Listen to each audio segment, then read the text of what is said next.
Bonjour à tous, bienvenue pour cette nouvelle vidéo. Nous sommes jeudi 24 juin 2021. Je vous retrouve avec plaisir. Alors le préambule rituel est marqué sous la vidéo.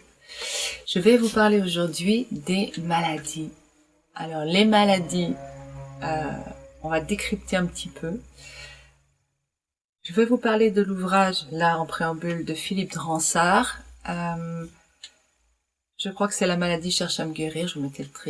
Je vous mettrai le titre exact.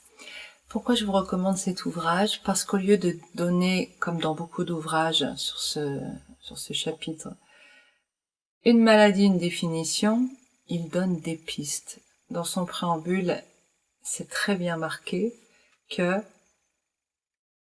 une maladie est à décoder et que c'est nous-mêmes qui en avons la clé, personne d'autre.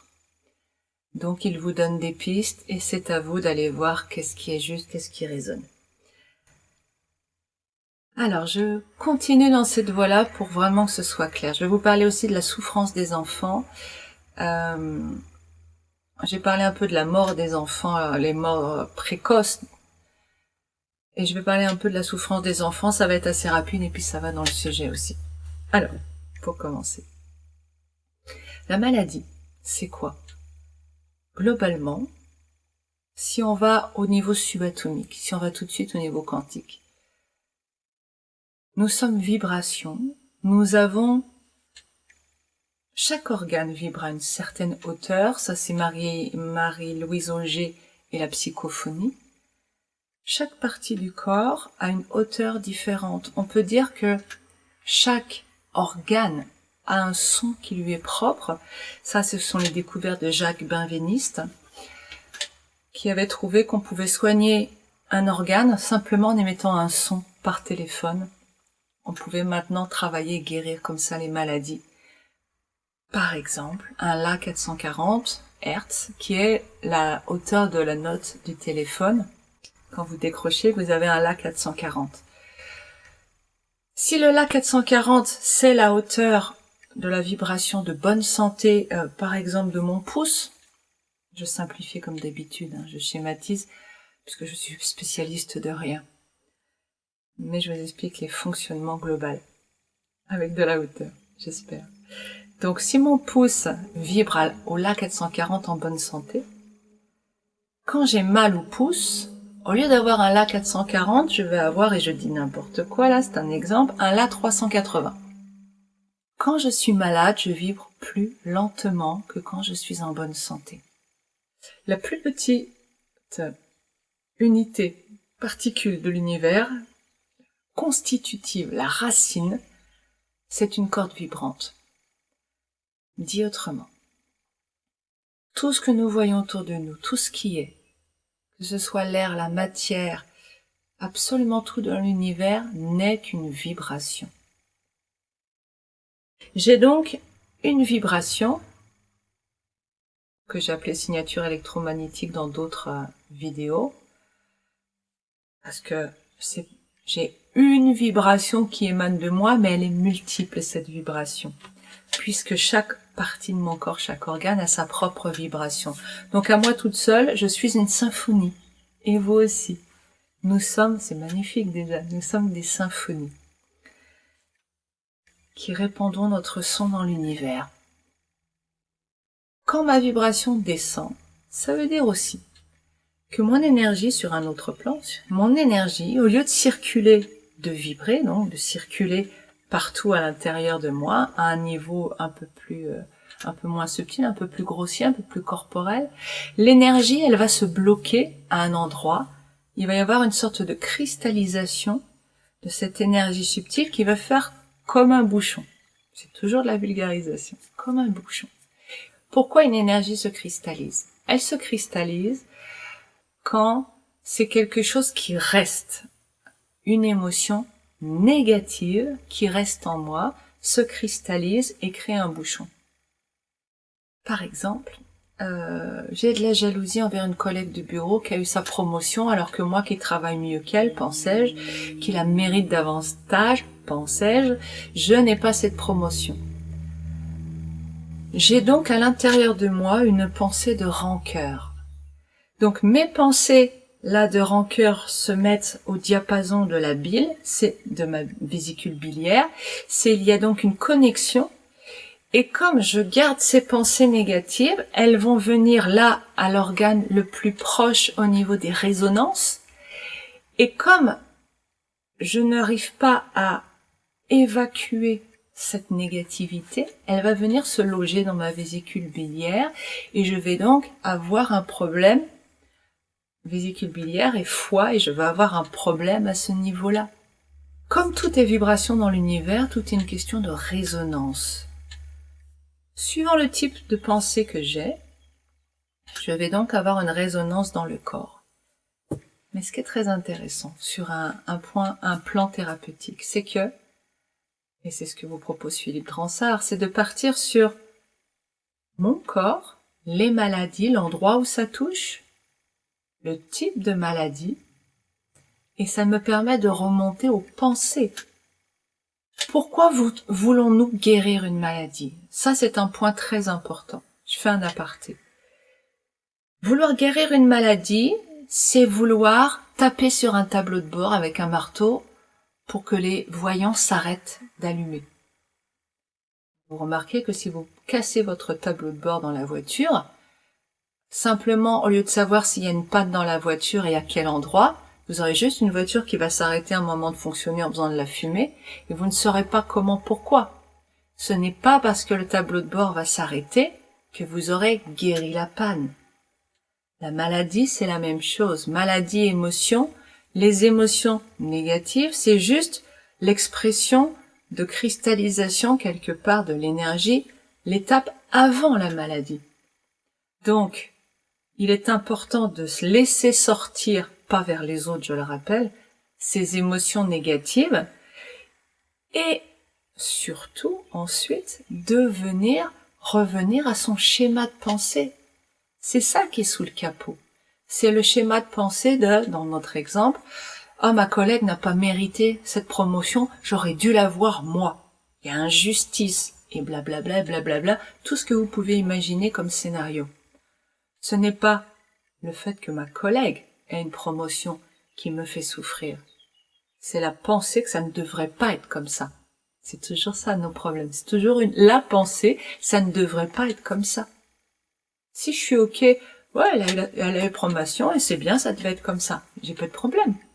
Donc c'est pas sa promotion, c'est ma façon de la percevoir. La façon d'accepter ou non, de résister ou non à ce qui est. Plus je résiste, plus je cristallise une énergie négative qui va donc provoquer des émotions négatives. Et si je n'arrive pas à évacuer tout cela, ça va continuer à se cristalliser en maladie. Parfois, souvent même, le fait d'exprimer les choses par la parole permet de libérer, de faire revenir la vibration de la pensée à un niveau plus élevé. C'est-à-dire que quand je dis « c'est injuste », c'est une abrutie, elle fiche rien, je peux me lâcher, hein. Je me sens soulagée d'un poids parce que toute cette vibration négative est sortie de moi. Si après ça je ne pense plus à ma collègue, j'ai remonté mon niveau vibratoire et je n'aurai ni émotion négative ni maladie. Si par contre je dis c'est injuste une fois, 2 fois, 3 fois, et qu'en fait je ressasse et que ma pensée reste sur ce schéma, je suis donc en train d'activer perpétuellement une vibration négative qui correspond à de la rancœur, qui correspond à mon foie et à mes vésicules biliaires, et qui donc va me provoquer une maladie à ce niveau-là. Est-ce que je dois soigner la maladie? Oui, c'est pas agréable d'avoir mal, bien sûr, mais en même temps, le problème n'est pas la maladie. Le problème est ce qu'il y a derrière. Les rémissions spontanées en cas de cancer. Vous connaissez tous ces guérisons miraculeuses, on en a tous entendu parler. Qu'est-ce qui se passe en fait? C'est que tout d'un coup, clairement, c'est mon schéma de pensée que je suis en train de changer parce que je sais que je vais y laisser ma peau. Et que là, face à la mort, eh bien, il y a un grand lâcher-prise de l'ego. Parfois non, et donc parfois le cancer continue. Parfois c'est un petit lâcher-prise, il y a une amélioration. Mais quelque part, pourquoi les cancers peuvent revenir, et je parle des cancers mais comme n'importe quelle maladie, pourquoi la maladie revient, les mêmes maladies reviennent? C'est parce que l'origine ici n'est pas traitée. L'origine, elle peut être consciente. Quand je pense consciemment, elle me fait suer ma collègue quand même, elle fout rien, elle est tout le temps en train de boire le café, et moi je bosse. Là, c'est conscient. Maintenant, quand inconsciemment vous avez le schéma de je suis nul, je ne mérite pas de vivre, quel type de maladie je me récupère avec ça? Consciemment, je suis une femme épanouie. Alors si on prend mon cas, puisque c'est aussi de moi que je parle là, consciemment, j'ai l'air d'une femme épanouie pour laquelle tout va bien, la vie est belle. Et c'est vrai, consciemment. Inconsciemment, il y avait ces mémoires qui restent encore un peu, et encore du nettoyage à faire, de je mérite pas de vivre. Je dois mourir. Quand il y a ça à l'intérieur de moi, eh bien donc, inconsciemment, il y a une vibration basse qui, j'ai envie de dire, je dois pas vivre, j'ai pas ma place, il y a quelque chose dans le cœur. Et effectivement, au niveau cardiaque, j'ai un cœur qui fonctionne bien, j'ai un tout petit souffle au cœur, minuscule, ça va, mais il y a des fois, il part en cacahuète, je sens que c'est pas au top. Première chose. Deuxième pathologie, et plus je vieillis, plus je sens qu'il est pas au top. Deuxième pathologie, je suis certaine, il y a une époque de ma vie où j'étais en train de développer un cancer, je le sais. Alors, il n'y a pas de preuve, mais moi, je le sais. Et je sais qu'un jour, je sentais quelque chose de noir qui me dévorait de l'intérieur, vous voyez ce que je veux dire. Et un jour, hop, j'ai senti que ça y est, avec le travail sur mes schémas, et le travail énergétique et le travail sur mes schémas mentaux, il y a un truc, quelque chose qui s'est passé et c'est parti. Et tout d'un coup, il était plus à l'intérieur de moi. Je n'ai plus jamais ressenti cette sensation qui a duré quand même 20 ou 30 ans plus de 30 ans de ma vie. Donc il s'était pas déclaré, mais il était là. Vous voyez la cohérence. Le cancer, c'est vraiment la maladie de auto-immune de je me détruis moi-même. C'est logique quand on a la croyance inconsciente qu'on n'a pas sa place et qu'on mérite pas de vivre. Ou qu'on ne s'aime pas. Tout ça, c'est de l'ordre, c'est général. Ok. Donc, pour conclure, et je vais vous parler des enfants pour conclure, je reviens sur le message de cette vidéo qui est une maladie, c'est pas un problème à régler. Une maladie, c'est un merveilleux symptôme pour nous montrer qu'il y a un problème de fonctionnement conscient ou inconscient. Donc là, il y a quelque chose à faire. La maladie, c'est anecdotique. On va soigner les symptômes, mais c'est la cause. Et la cause, elle est dans nos croyances. Ok ? Le rôle des mémoires intergénérationnelles dans cette histoire de maladie est un peu complexe, au sens où, effectivement, on peut avoir des maladies héréditaires, c'est-à-dire récupérer le codage informationnel des cellules de la lignée des 7 générations précédentes, donc ce qu'on appelle les mémoires intergénérationnelles. On peut récupérer ce codage et se récupérer donc les maladies de toute la lignée, y compris les maladies, enfin pas y compris, qui sont apparues par moment, pas forcément qui ont été transmises sur les 7 générations. Ces maladies, quelque part, on peut dire qu'elles n'ont pas de rapport avec le mental, puisque c'est juste un codage informationnel. C'est vrai. Donc là, il y a besoin d'un travail énergétique. Et en même temps. Si j'ai récupéré ces mémoires, et si je me suis retrouvée dans cette famille, c'est parce que je vibre à ce niveau-là. Donc quelque part, je crois, je n'ai pas de certitude, mais je crois que ces mémoires sont l'équivalent de ce que je porte de toute façon à l'intérieur de moi en plus ou moins grande quantité. Donc quelque part, si elle s'active en moi, c'est parce que je corresponds, il y a une sympathie. Et s'il y a une sympathie, ça veut dire qu'ici, il y a quand même des croyances à travailler. Il y a quelque chose à nettoyer. Donc, le traitement énergétique est quand même nécessaire et le traitement, si on peut dire, des croyances est aussi nécessaire. Donc, pour terminer, sur la souffrance des enfants, sur les maladies des enfants, ce genre de choses. Je crois qu'il y a une erreur fondamentale à la base de la façon dont nous regardons les enfants. Beaucoup d'entre nous, quand on voit un enfant souffrir, on se dit « Oh, le pauvre, c'est injuste, il est innocent. » Mais là où vous voyez de l'innocence, c'est que vous avez l'impression que sa vie a commencé quand il est né sur cette terre. Or, en tant qu'âme, nous sommes tous immortels. Un enfant n'est donc pas un être totalement innocent.